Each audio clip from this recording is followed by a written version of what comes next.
સાબરકાંઠાના વડાલીના બાબસર કંપામાં 3 ખેતરમાં આગ લાગી। ખેતરમાં રહેલો ઘઉંનો પાક બળીને ખાખ થયો। વીજવાર તૂટવાને લઈને આગ લાગી હોવાનું પ્રાથમિક અનુમાન છે।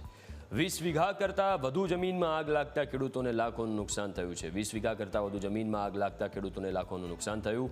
ઈડર અને ખેડ બ્રહ્મા ફાયર બ્રિગેડ ટીમે આગ પર કાબૂ મેળવ્યો છે। અવારનવાર આગ લાગવાના બનાવને લઈને ખેડૂતોમાં યુજીવીસીએલ વિભાગની સામે આક્રોશ જોવા મળી રહ્યો છે।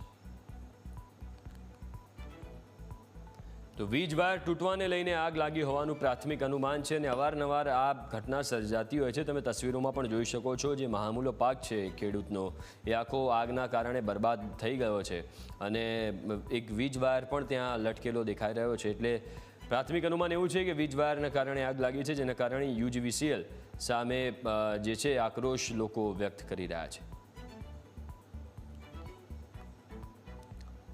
તો ખેતરમાં રહેલો ઘઉંનો પાક બળીને ખાખ થઈ ગયો છે।